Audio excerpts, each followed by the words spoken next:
This channel does not promote any violent, harmful, or illegal activities. All content provided by this channel is meant for an educational purpose only. স্বাস্থ্যে কি আবারও উত্তরবঙ্গ লবির দাপটের প্রত্যাবর্তন? সোমবার West Bengal medical কাউন্সিলের বৈঠকে অভিজ্ঞদের উপস্থিতি ঘিরে এই অভিযোগেই সরব হয়েছে joint platform of doctors. Suspend হয়েও কিভাবে মেডিকেল কাউন্সিলের বৈঠকে যোগ দিলেন অভিক, প্রশ্ন চিকিৎসক সংগঠনে। তিলোত্তমা ধর্ষণ খুনের ঘটনা পরম্পরায় নাম উঠে আসে সন্দীপ ঘোষ ঘনিষ্ঠ চিকিৎসক অভিকদের। শাস্তির মুখেও পড়েছিলেন তিনি। 6 সেপ্টেম্বর বিজ্ঞপ্তি জারি করে তাকে সাসপেন্ড করে ওয়েস্ট বেঙ্গল মেডিকেল কাউন্সিল। মাত্র 2 মাসের ব্যবধানে সেই অভিকদে স্বমহিমায় প্রত্যাবর্তন। সোমবার মেডিকেল কাউন্সিলের বৈঠক ছিল, সেই বৈঠকে যোগ দেন অভিক দে। রেজিস্টার যা স্বীকার করে নিয়েছেন, তিনি বলছেন যে বিজ্ঞপ্তি যেটা জারি হয়েছিল, যে নির্দেশিকা জারি হয়েছিল, নিষেধাজ্ঞা যে জারি হয়েছিল, তা প্রত্যাহার করা হয়নি। এরপরও অভিক দে কিভাবে আজের বৈঠকে যোগ দিলেন সেই প্রশ্নের সরব জয়েন্ট প্ল্যাটফর্ম অফ ডক্টরসের চিকিৎসক নেতারা।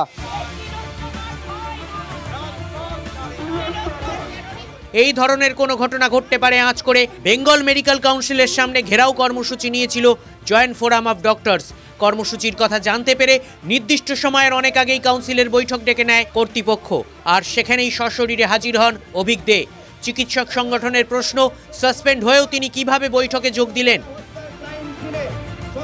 এই কাউন্সিলের সমস্ত কাজকর্ম থেকে বিরত করার জন্য আদেশনামা আছে। তিনি কিভাবে এলেন, কার অর্ডারে এলেন, কিভাবে করলেন, কোন অধিকারে করলেন, কোনো উত্তর কিন্তু আমরা আজকে পেলাম না। অভয়া তিলোত্তমা 2, 3, 4 হওয়া এটা শুধু সময়ের অপেক্ষা। আমরা বুঝতে পারছি যে এই যে গোষ্ঠীটা ফিরে আসা শুধু আর সময়ের অপেক্ষা।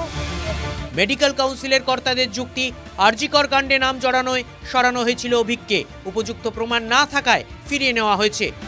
অভিক দে একজন নির্বাচিত সদস্য, নির্বাচনে জিতেই তিনি এসছেন, কিন্তু কয়েকটা ঘটনার পরিপ্রেক্ষিতে তাকে আমরা কিছুদিন ধরে তাকে বারণ করা হয়েছিল যে মিটিংয়ে না আসার জন্যে, কিন্তু সে আমাদেরকে জানায় যে তার বিরুদ্ধে কোনো অভিযোগ নেই এবং চার্জশিটে তার নামও নেই, যার জন্যে আজকের মিটিংয়ে আমরা অভিক দেখে আমরা তাকে আসতে বলা হয়েছে এবং তারা মিটিংয়ে অভিক দিয়ে পার্টিসিপেট করেছে। মুখ্যমন্ত্রী বলেছেন তো, বলেই দিয়েছেন আজকে আমি যেটা বলবো সেটাই শেষ কথা। তাহলে মুখ্যমন্ত্রীর কথাটাই যদি শেষ কথা হয়, তার মানে এটাই শেষ কথা যে আরজি করে যারা যারা দুর্নীতি এবং এই খুনের সাথে জড়িত যেসব নাম উঠে এসছে, তাদেরকে যদি আবার মিটিংয়ে দেখা যায়, তার মানে মুখ্যমন্ত্রী এটাই চাইছেন যে তারা থাকুক, থ্রেট কালচার কন্টিনিউ করুক।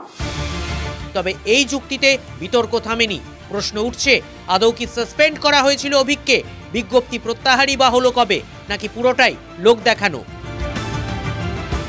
চিকিৎসক সংগঠনের নেতারা বলছেন, আসলে আরজিকর কাণ্ডের সঙ্গে প্রত্যক্ষ বা পরোক্ষভাবে এবং স্বাস্থ্যের যে দুর্নীতি, সেই দুর্নীতির ক্ষেত্রে প্রত্যক্ষ বা পরোক্ষভাবে যারা যুক্ত, তাদেরকে 4 মাস পরে আবার স্বমহিমায় ফিরিয়ে আনার প্রক্রিয়া শুরু হয়ে গিয়েছে। ক্যামেরায় কল্যাণ মণ্ডলের সঙ্গে সৌরভ দত্ত, TV9 বাংলা, কলকাতা।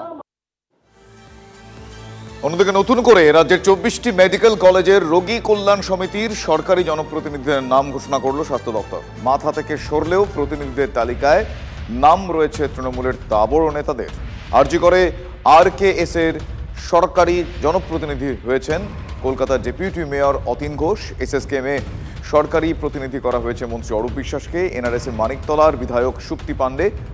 কলকাতা মেডিকেল কলেজে সরকারি জনপ্রতিনিধি শশী পাঁজা, সাগর দত্ত মেডিকেল কলেজে মদন মিত্র, উত্তরবঙ্গ মেডিকেল কলেজে গৌতম দেব। কোনো মেডিকেল কলেজেই সরকারি প্রতিনিধি হিসেবে নাম নেই শান্তনু সেন, সুদীপ্ত রায় এবং নির্মল মাঝির। আরজিকর কাণ্ডের প্রেক্ষিতে রাজ্যের সমস্ত মেডিকেল কলেজে রোগী কল্যাণ সমিতি ভেঙে দিয়েছিলেন মুখ্যমন্ত্রী তথা রাজ্যের স্বাস্থ্যমন্ত্রী মমতা বন্দ্যোপাধ্যায়। রাজ্য সড়কে চিতাবাঘের রাত দখল। ডুয়ার্সের মেটলি চালসাগামী জাতীয় সড়কে চিতাবাঘ। প্রথমে ভয় পেলেও পরে উৎসাহিত হয়ে গাড়ি নিয়ে এগিয়ে যান চালকরা। ক্যামেরাবন্দি করা হয় চিতাবাঘকে। সতর্কতা অবলম্বনের বার্তা বন দফতরের। চলো চলো চলো, চুপচাপ থাক, চুপচাপ থাক, চুপচাপ থাক, চুপচাপ থাক, চুপচাপ থাক। কি দর্শন হলো, সুমনদা কাচুটা দাও, কুত্তার গন্ধ পাবে। সুমনদা কাচুটা দাও, সব কাচুটা দাও। চলো। দূষণ নিয়ে কলকাতা পৌরসভার বৈঠক। কলকাতা ও হাওড়া শহরের দূষণ নিয়ে চিন্তায় রয়েছে প্রশাসন। শহরের ফুটপাথের দোকানে ধোঁয়া দূষণ বাড়াচ্ছে, তাই উদ্বিগ্ন প্রশাসনিক কর্তারা। একই সঙ্গে বিল্ডিং মেটেরিয়াল থেকেও দূষণ ছড়ানোয় চিন্তা বাড়ছে। পুলিশ প্রশাসনকে সঙ্গে নিয়ে এই দূষণ নিয়ন্ত্রণে নজরদারির সিদ্ধান্ত। 1500 জনকে এই ধোঁয়াহীন চুলা দেওয়া হবে বলে জানা যাচ্ছে। শহরে ইতস্তত আগুন জ্বালানো যাবে না, নজরদারির পরামর্শ কলকাতা পুরসভাকে। 100 ডায়ালের মতো কোনো ডায়াল বা SMS এর ভাবনা চিন্তাও রয়েছে।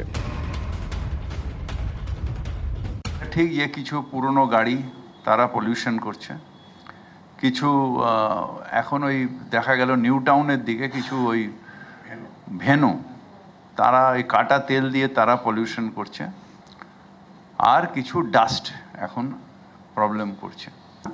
পাতা পোড়ানো যাবে না, এটা পুলিশও খেয়াল রাখবে। আমাদের ওয়ার্ড ওয়াইজ যারা কনজারভেন্সি ওয়ার্কার তাদেরও বলা হবে।